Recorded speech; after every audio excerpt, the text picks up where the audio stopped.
ইন্নাল হামদুলিল্লাহ নাহমাদুহু ওয়া নাস্তাইনুহু ওয়া নাস্তাগফিরুহু ওয়া নাউযু বিল্লাহি মিন শুরুরি আনফুসিনা ওয়া মাইয়াস আম্মা বাদ ফাইন্না খায়রুল হাদিসু কিতাবুল্লাহ ওয়া খায়রুল হাদি হাদি মুহাম্মদ সাল্লাল্লাহু আলাইহি ওয়াসাল্লাম ওয়া শাররিল উমুরি মুহতাসাতুহা ওয়া কুল্লু মুহতাসাতু বিদআ ওয়া কুল্লু বিদআতু দালালা ওয়া কুল্লু দালালাতুন মার আউযু বিল্লাহি সামিউল আলিম মিনাশ শাইতানির রাজিম।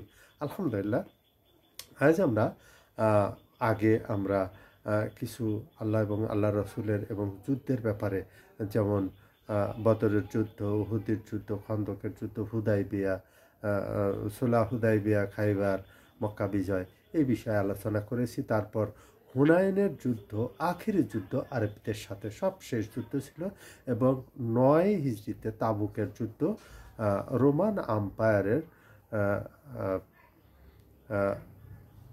বর্ডার ছেড়ে পালিয়ে যায়। এরপর ইয়ারমুক ও কাদিসিয়া, এই যুদ্ধগুলো সংগঠিত হয় এবং পার্সিয়ান আম্পায়ার ভেঙে যায়, মুসলমানদের আমিরাতে এসে যায় এবং কিয়ামত পর্যন্ত আর এই আম্পায়ার আর গঠিত হবে না। এটা রাসূল সাল্লাল্লাহু আলাইহি ওয়াসাল্লামের প্রেডিকশন। আমরা জানি দালাইলের নবুয়তে রাসূল সাল্লাল্লাহু আলাইহি ওয়াসাল্লাম যে প্রফেসি, দলিল যে তিনি আল্লাহ রাসূল এবং তার প্রেডিকশনগুলি এবং তার কথাগুলো হক, এই কথাগুলি উনি উল্লেখ করেছেন ইমাম বাইহাকি দালাইলের নবুয়তে। আমরা জানি যে আরবদের কিছু বৈশিষ্ট্য ছিল, লক্ষ্য করা যেত, যেটা আমাদের মধ্যেও কিছু কিছু লোকের মধ্যে এই বিষয়গুলি লক্ষ্য করা যায়, যেটা তারা যেটা বলতো সেটা দৃঢ় চিত্তে আদায় করতে, এবং তাদের ভিতরে এই বিষয়গুলি ছিল যে একবার যদি মনে করে এবং একবার যদি কারোর সাথে বন্ধুত্ব করে অথবা শত্রুতা করে, সেটা জীবন দিয়ে হলেও সেটা নিভাত।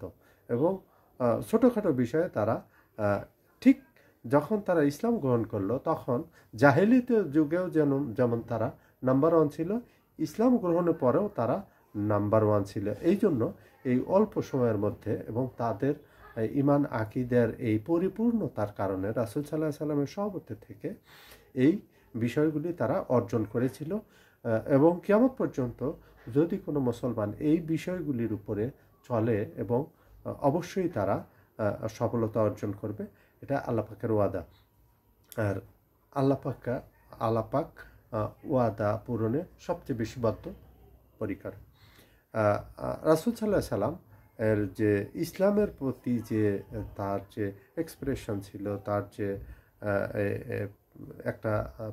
একটা শেষ নবী হিসেবে তার কিছু বৈশিষ্ট্য ছিল, সেইগুলি ইহুদি খ্রিস্টানরা কিন্তু বুঝতে পারে নাই।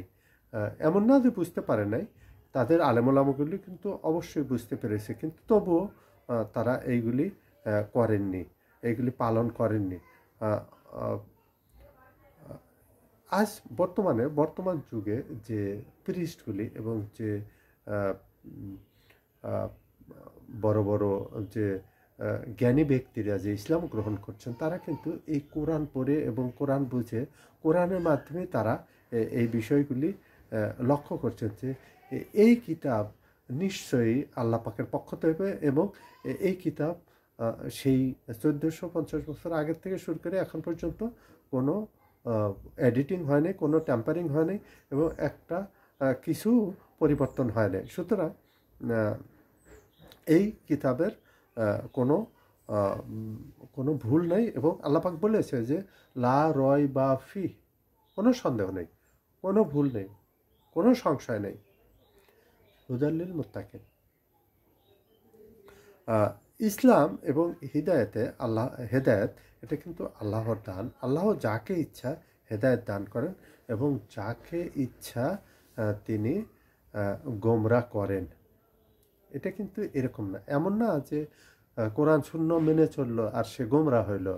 আর এটা তার ইচ্ছা, কিন্তু এখানে যেহেতু তাদের উপর একটা শরীয়ত বেঁধে দেওয়া হয়েছে, সেই হেতু তাদেরকে অবশ্যই এই শরীয়তের বাধা নিষেধ এবং বিভিন্ন ধরনের প্রতিবন্ধকতা এগুলি লক্ষ্য রাখতে হবে, এবং ইচ্ছা অনিচ্ছা এবং আল্লাহ রাসূলের যে কথা, এই বিষয়গুলি অবশ্যই তাদের অর্থাৎ হুকুম আহকামগুলি, আদেশ নিষেধ, এই বিষয়গুলি অবশ্যই তাদেরকে লক্ষ্য রাখতে হবে এবং কোরআনের দাওয়াত থেকে বিরত থাকা যাবে না এবং এটা যতই পড়া যায়, বোঝা যায়, ততই আমাদেরকে আগে নিয়ে যায়।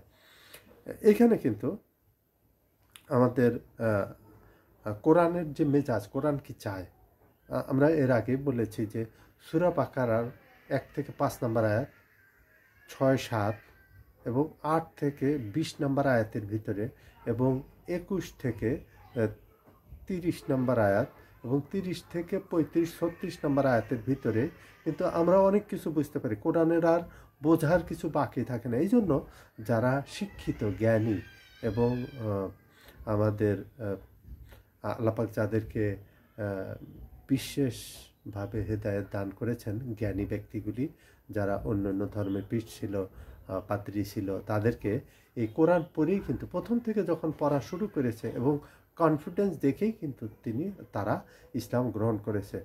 সুতরাং আমরা আজ একটা বিষয়ে আলোচনা করব, সেটা হলো যে